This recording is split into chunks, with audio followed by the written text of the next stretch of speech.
Sekarang yang terpenting kita ngaji dengan dasar ini sebagai bahan untuk bagaimana kita membersihkan kotoran hati di dalam hati ini. Sedikit saya cuplik, tapi yang jelas nanti kita lakukan. Syaratnya adalah satu, kembali kepada kemarin yang katakan, kita harus cari dokter kalau jasad sakit. Saya katakan dokter adalah guru akhirat kita. Secara proses dikatakan mursyid. Ya. Lah mursyid ini sing tak maksud guru yang khusus membahas urusan hati pada Allah. Orang bahas urusan dunia, bagaimana Gus bisnisku amri lancar, dudu iku. Bagaimana bojoku mboten ngecemesan, tidak itu. Bukan loh ya. Khusus ngajarno lan didik bagaimana hati ini terbebaskan dari pengaruh nafsu iki. Satu. Loro, sampean mengke nek wis didasari ilmu tauhid mesti ana perintah uzlah, kholwat, zuhud, atau bisa dikatakan meditasi. Wong Jawa topo.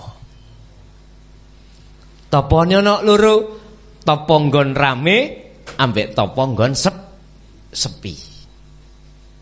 Ini yang tertuang di dalam surah Al-Insan ayat 25-26. Muhammad Rasulullah langsung diperintahkan Allah melakukan uzlah, umum ambek khusus, rame ambek sepi. Bahasane Quran ini mboten rame sepi mboten. Wadhkur isma rabbika bukrata wa asila. Dikatakan rame sebab kita itu jasad berinteraksi dengan makhluk, masyarakat, pekerjaan, apapun. Iku nggon rame. Tapi ning kono lah ene Allah ta, Pak. Lah, hati disuruh menemui Allahnya, tidak menemui gajinya kerja. Enggak. Nek jasad menemui gajinya kerja. Kalau hati menemui Allah yang menggerakkan semua itu. Nanti ada perintah seperti itu. Secara khusus, wa minal laili fasjud lahu fasabbihu. Dikongkon sing suwe nek bengi oleh uzlah. Dikatakan uzlah khusus karena jasad sudah meninggalkan urusan dunia. Nanti itu masih lama. Sekarang kita memahami ilmunya dulu. Nggih? Wis. Kalau asyhadu sudah tahu sebenarnya Allah itu siapa, maka selanjutnya kudu bersaksi dengan benar sesungguhnya Muhammad iku utusan Allah pun. Wa asyhadu, dan saya bersaksi.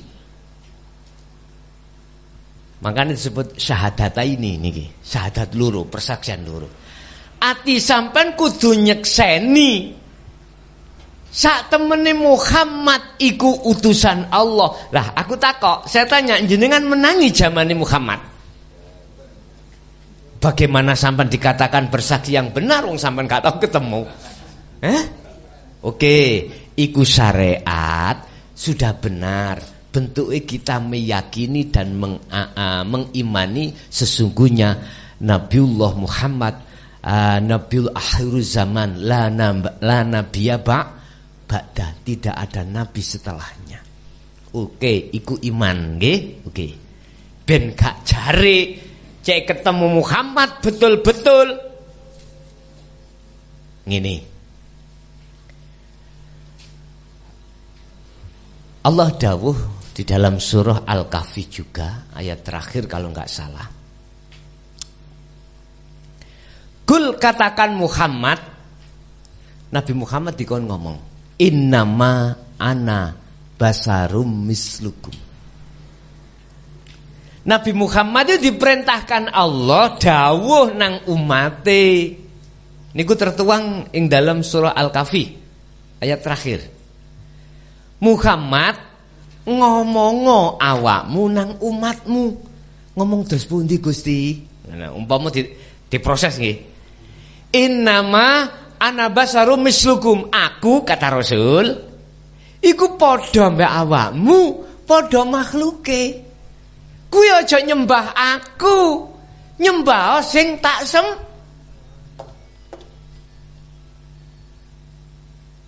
Berarti Nabi Muhammad iku basarun, makhluk sami kaling jenengan kali kula. Hakikate ya apa? Wa asyhadu lan nyakseni sapa ingsun an ing setuhune kelakuan anna Muhammadan ing saktone Muhammad makhluk jenengan makhluk iku Muhammad, tapi aja diterjemahno Muhammad secara syariat baginda Rasul zaman dulu. Aja Muhammad jenengan iku Rasulullah, bisanya sampai sini diperintah Allah. Rasul iku utusan, jenengan rene iku utusan sing ngutus Allah. Allah iku ndi? Alladzi asra, yang memperjalankan panjenengan iki ke sini. Kula takok, Allah enggak ngelakokno, tidak memperjalankan sampai sini sampai bisa sini? Fahimtum? Ya. Jadi makhluk jasad iki Muhammad oleh iso gerak sebab diperintah Allah gerak. Lah status sing merintah ndi? Wujude Allah iku ndi? Ya urip ning awakmu kabeh. Hidup yang melimputi segala alam iki termasuk di dalam dan di luar dirimu. Sebab Allah itu setiap tempat apapun tidak ada kecuali Allah. Sejarum bolong sejarum pun tiada kecuali Allah. Sehingga darah bisa mengalir karena hidup. Sing kula maksud hidup iku Allah, ngoten lho nggih. Mata bisa melihat, telinga bisa mendengar, hidung bisa menghirup, mulut bisa berbicara, semua itu dilimputi hidup. Tanpa itu enggak akan mungkin hal itu terjadi. Maka sadarilah hatimu, ruhmu, bahwasanya semua itu Allah. Kalau hati sudah sampai di situ, maka persaksian sampai sudah benar, baik terhadap Allah maupun terhadap Muhammad. Ini syahadat dari sudut pandang hakikat. Kesimpulannya, bersaksi sampan iki, hati atau ruh itu terhadap hidup yang ada pada diri jenengan. Bersaksi ruh sampan kali kula yang disebut Muhammad adalah jasad pada diri jenengan. Hakikatnya nek syariate tetep Muhammad Al-Amin bin Abdillah. Sing sampan kali kula tidak menangi zamani. Wis mpun salah paham. Gini secara syariat syahadat itu, gini secara hakikat syahadat itu. Mpun dicampur. Sebab gaya ahli syariah dengan ahli hakikat itu beda. Nek ahli syariah sampean kali kula melihat alam iki, melihat makhluke. Contoh kipas angin sing muter-muter iki apa? Mesti ngomong kipas angin. Niki wong syariat. Nek wong hakikat ahli syuhud ditakoki, sing duwe muter-muter iki sapa? Wis gak ndelok makhluke, antine ndelok Allah yang menggerakkan di situ. Berhubung kita, hati kita masih tertutup oleh makhluk berbentuk kipas, maka tetap kita mengatakan yang bergerak adalah kipas angin. Contoh, mungkin jenengan nek sik nyuwun sewu, mboten sedaya saged memahami lho ngene iki. Makanya mengki kula paringi wekdal untuk tanya jawab. Pundi letak sampean gak paham, mengki kula jotokni.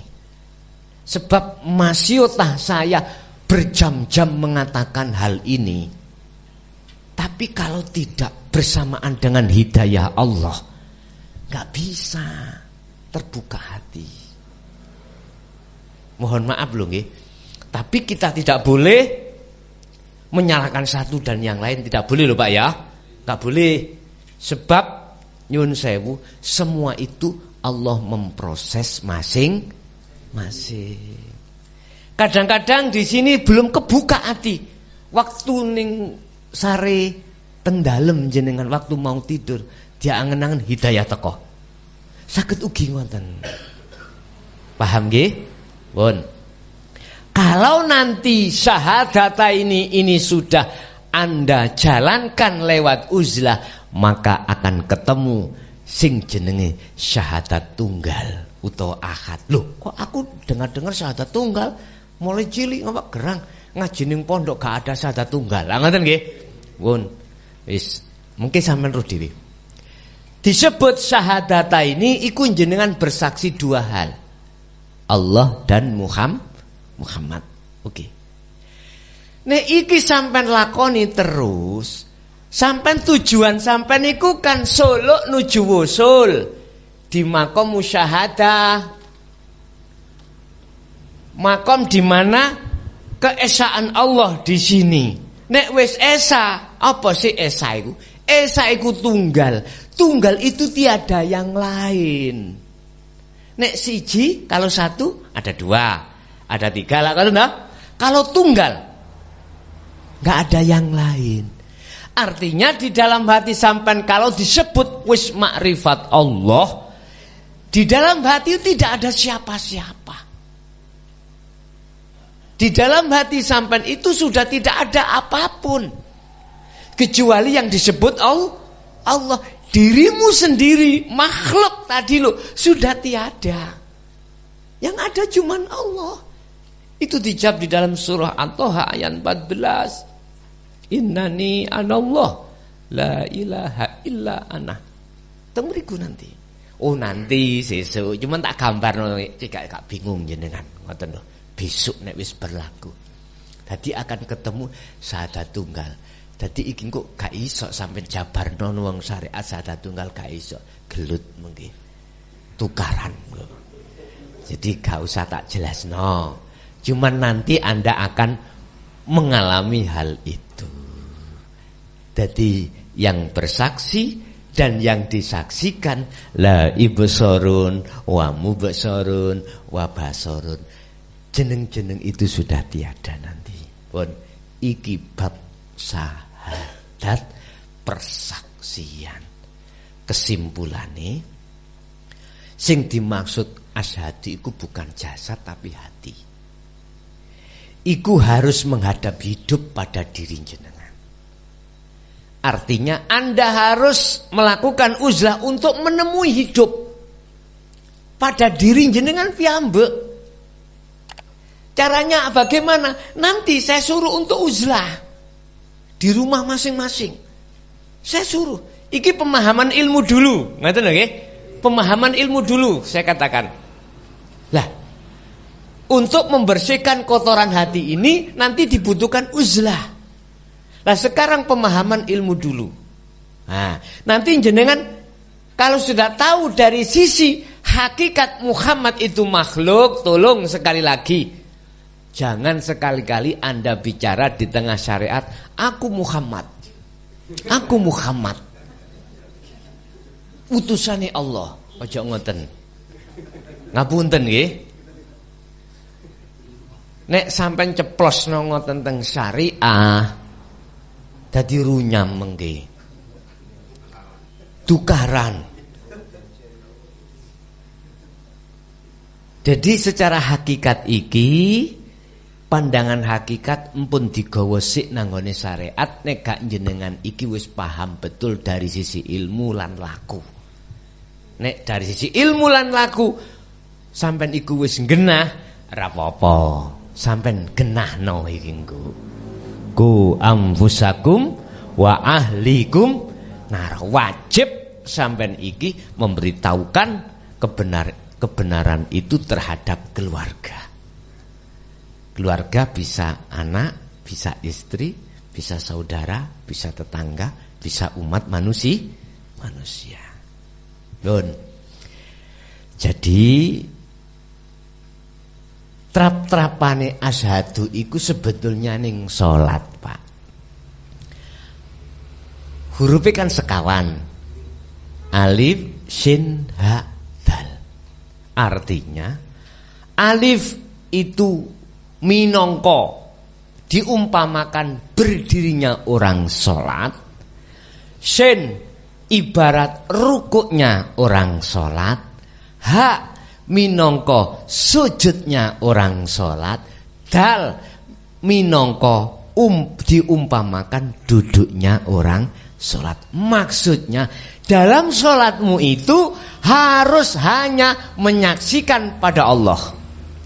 Baru kalau ini sudah dilaksanakan cocok ambek dawe Allah, waqumu lillahi qanitin ay khashiin.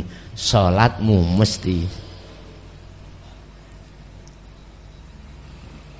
khusyuk. Tarkibe khusyuk, ati enggak ingat selain Allah. Enggak kita melayang-layang. Tapi enggak apa-apa Pak, itu proses kok, nggih?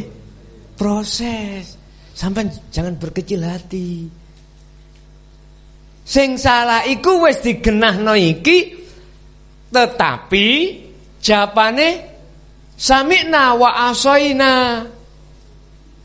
Iki kudune sami'na wa atokna. Ibarat orang yang buta. Misalnya, Son, di depanmu itu ada meja. Wong buta kan gak kelihatan pada meja. Saya berjalan. Kalau sudah dikasih tahu, tapi kok yo sik gak percaya, nabrak mboten Pak? Ini jenengan sebagai orang yang tidak buta, nuntun saya yang buta, mestinya saya harus manut pada jenengan. Saya disampean pegang, dibelokno kanan supaya enggak nabrakan. Enggak mau saya. Akhirnya ketabrak. Yang banyak itu tidak gitu. Yang banyak gini. Yang kasih tahu buta. Yang dikasih tahu buta. Akhirnya sama-sama nabrak.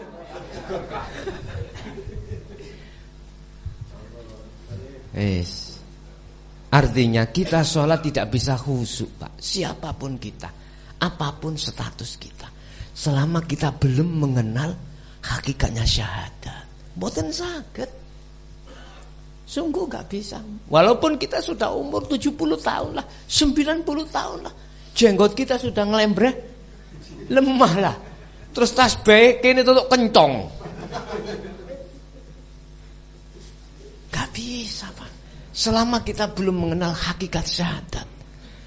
Inilah mengapa sebagai rukun Islam diletakkan yang pertama. Syahadat kalau kita belum benar, pasti sholatnya melayang.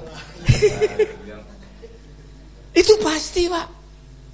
Apalagi zakatnya, puasanya, alah, hajinya sekalipun, pasti masih melayang-melayang urusan selain Allah. Itu pasti. Dan ini fakta Pak. Dan ini harus kita akui. Dan ini proses kita sebagai anak putu Adam. Dan Nabiullah Adam pun juga ngalami seperti ini. Bukan hanya kita, Nabiullah Adam juga seperti ini. Pun paham gak? Pun kesimpulannya, syahadat ini untuk membenarkan lakunya syariat jasad sampai biar itu betul-betul menyang Allah. Sebab Allah itu ora ning kulon tok. Ndi sik kulon iki? Ini leres ah. kita sholat ngadep ke barat itu karena kiblatnya ada di, tapi belum tentu Allah pun ada di barat saja. Ada di timur juga toh. Nah, artinya kalau kita sudah mengenal syahadat ini nanti dan kita terapkan dalam uzlah, zuhud di dalam sholat syariat, maka nikmat begini. Bapak Ibu hadirin rahimakumullah, oleh sebab itu rukun Islam yang pertama disebutkan Allah di dalam tiang-tiang agama itu karena syahadat itu adalah merupakan pintu dari keimanan hati pada Allah dalam kebenaran. Kalau syahadatnya itu tidak benar, otomatis sholatnya juga melenceng. Sholat pun tidak benar, nilainya sholat, maka lainnya juga tidak benar. Nanti bagaimana kita membahas tentang sholat pandangan hakikat. Nek sholat pandangan syariat, kita itu jasad itu tadi, cara hakikat bagaimana. Tapi tolong besok kalau sudah mengenal hakikatnya syahadat, jangan kemalan-kemalan bicara wong syariat ngene. Rokokan, lapo sampean salat. Ya aja ngono. Jangan gitu. Kerja jasate tapi ngomong aku iki ya salat. Ngono, ya jangan gitu ya. Jadi kita harus tahu proses dan keadaan lingkungan di bawah kita, yaitu teman-teman yang masih duduk di hukum syariat ya. Jadi jangan sering-sering membuat satu kontroversi, ngono ya. Nah, bagaimana nanti bisa gini loh Pak, maksudku loh. Sampean tahu gadung nggih? Gadung nih loh.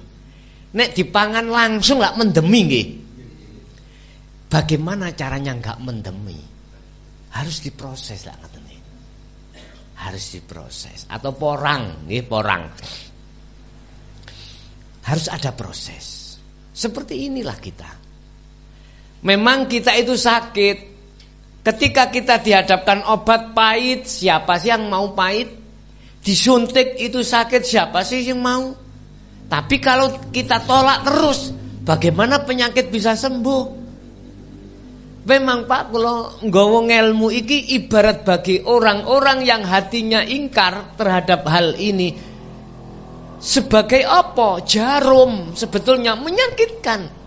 Tapi bagi panjenengan yang sudah membuka hatinya sebagai obat. Sebagai obat. Akhirnya sampai dimanapun jauh-jauh, ya sih diparani ae. Ada yang 10 kilo, ada yang 20 kilo. Ojo maneh penuh cak 10 kilo, aku mau Mojokerto ini pirang kilo. Ayo, nek di total. Makanya saya sendiri walaupun keadaan saya bagaimanapun, kalau toh itu sudah perintah Allah, saya juga tidak berjanji, saya juga tidak janji. Apapun keadaannya pasti aku datangi. Jangankan di Jember Pak, kurang Jawa ya nopo di Purwokerto, ya toh, di Tegal, di Jakarta, nggih kula parani. Sepanjang memang di situ enggak ada tabrakan waktu. Kalau ini mungkin iku rutinane terus, berarti minggu Jumat kedua niku pun kula kunci. Pun kula kunci tidak akan menerima acara apapun dari orang lain kecuali di Jember niki. Ngaten. Dadi pun kula kunci. Pun kula mboten nrimo undangan yang lain khusus Jumat kedua nggih. Jumat kedua. Bapak Ibu hadirin rahimakumullah, mungkin itu sekedar pemahaman dari syahadat sebagai rukun Islam dari sisi pandangan hakikat. Barangkali ada yang perlu ditanyakan, monggo. Napa sing kula sampekno tadi kurang paham, monggo. Monggo sampean tangklet, estu sampean tangklet. Sebab ngene nanti, Kuharap ilmu ini bisa masuk dalam hati sampean dengan bentuk kepahaman. Dengan kepahaman itu nanti sampean buat modal untuk laku wa amilus sholihah uzlah. Nanti sampean kok nggak bingung. Ono sing takon, sesuk gak gendeng misale ngono. Ojo takok ngono. Nek gendeng nang Gusti Allah iku luwih apik daripada gendeng nang urusan dunya. Paham nggih? Tapi bukan kok ya gendeng sing diwedhek-wedhekno tiyang nika, mboten. Gendenge ati menyang Allah. Sampeyan gak tahu gendeng apa? Umpama tahu gendeng masih bojo ayu sampeyan niku ganteng ya apa? Enggak bekas. Sesuk lah jenengan nek wis fal ya'mal amalan soleh baru sampean terasa nikmat indah dan lain sebagainya. Wallahi billahi. Kantur ngoten. Inilah yang dimaksud Allah dalam surah napa niku? Al-Imran kalau enggak salah. Allah mengatakan inna auliya'a la khaufun alaihim walahum yahzan. Sesungguhnya kekasih-kekasihku iku la khauf, olehnya nikmatnya pada Allah luar biasa sampai lalai terhadap urusan besok yang dikhawatirkan. Besok itu Pak, sekarang itu enggak ada yang dimakan. Besok itu mau ditagih orang-orang yang ngutangi janjian. Loh, di situ loh hati. Oleh karena nikmatnya menghadap dan melihat Allah sampai tidak takut besok apa yang dimakan belum ada. Jenengan aku lak sih khawatir. Meniki dolene cung iki arepe bayar sekolah. Tadi disurati oleh gurune nunggak 5 bulan. Padahal sudah diparingi arto tiap bulan. Didamel cunge iku rokokan gak dibayarno sekolah. Teng mriki ngoten nah. Wis sampean oleh surat dari kepala sekolah, gak bingung apa? Bingung. Tapi kalau nanti hati sudah betul-betul musyahadah menyang Allah, kalah rasa kuatir, rasa wedi sampean kalah ambek nikmat bahagia damainya hati pada ketemu Allah. Tapi satu sisi wa may yattaqillaha yaj'al lahu makhrajan wa yarzuqhum min haitsu la yahtasib. Pasti Allah akan membuka pintu dari yang tidak kau sangka-sangka. Paham nggih?